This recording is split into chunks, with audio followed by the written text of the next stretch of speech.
Let's talk about creating something from nothing. And I don't mean just, building something from parts that already exist. I mean originating something totally new, with no blueprint, no example to follow. Today, in this explainer, we're diving deep into that very idea.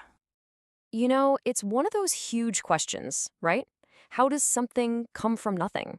It's a question philosophers and scientists and theologians have wrestled with for, forever. It really gets to the heart of, everything. So the source material we're digging into today points to a specific name for God, or Allah, glorified and exalted as He, that speaks directly to this very idea of a unique, one-of-a-kind creation. And that name is Badee. It means the originator, the innovator. It's describing the one who brings something into existence for the absolute first time. This isn't just creating as we know it. This is about pure, unfiltered originality. Okay, so to really get this, let's see how the classical scholars broke it down. A major figure, al-Jawahiri, he gets right to the heart of it. He says a thing is Badee when it's made without a prior example. That's it. That's the key phrase for this whole concept. Then you have another scholar, al-Khattabi, who adds this other layer. It's not just about creating, it's also about shaping and inventing. You see the difference? It implies this deliberate, skillful act of bringing forth something that has never, ever existed before in any way, shape, or form. But it doesn't even stop at originality. Asadi explains that this act of creation also means perfection. It's about creating things in the best of forms, with a marvelous and perfect design. So it's original, and it's perfect. All right, so where is all this coming from? Let's jump into the primary sources and see exactly how this name shows up in the Quran. In the entire Quran, the name al-Badee appears just twice. That's it. But wow, are those two mentions incredibly powerful. So the first time it appears, it connects the originator directly to this idea of sheer, effortless power. It's not some long, drawn-out process. Creation just happens, instantly, with a single command, be.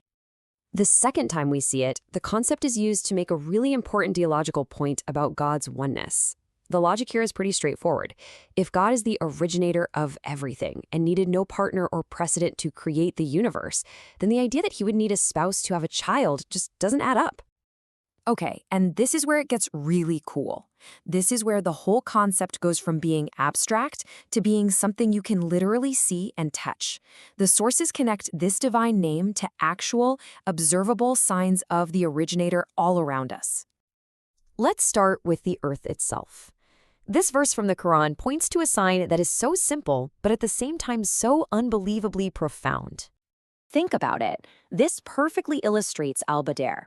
You've got these identical inputs, plots of land right next to each other, getting the exact same water. But the outputs? They're incredibly diverse. Different fruits, different tastes, different colors, different uses. The source points to this as a clear sign of divine artistry and total mastery over creation. And this idea just keeps building. Let's look at another example, the meeting of the two seas. So this is talking about places where freshwater and saltwater meet, but they don't just mix right away. There's this visible boundary between them, and each one has a totally distinct purpose. One gives us drinking water, the other gives us things like pearls and trade routes. It's presented as this sign of perfect, intentional design in the world. And finally, let's look at something we experience literally every single day, something we probably take for granted, the cycle of night and day. This constant, reliable switch between dark and light isn't seen as just some random cosmic coincidence. According to the source, it's a perfectly designed system. It's a mercy, giving us a rhythm for rest and for work. It's basically the clock that we measure our entire lives by, calculating days, months, and years. So what's the point of all this? Why does understanding this name actually matter in our daily lives? Well, according to the source material, getting a handle on al-Badee is meant to deepen your faith and directly inform a central spiritual practice, prayer or supplication. Yeah, there's this really powerful account from the prophetic traditions. The Prophet Muhammad, peace be upon him, heard a man praying, and he was using a bunch of divine names, including al-Badee. And he said that this man had called upon God by his greatest name, a name so potent that prayers made with it get answered. So when you use this name in prayer, it becomes this incredibly profound act. You're not just asking for something. You're framing your request by recognizing the absolute, unprecedented power of the one you're asking. I mean, if he can originate the entire universe from nothing, then surely your personal request is within his power to grant. And the source even gives us a direct example of how it's done.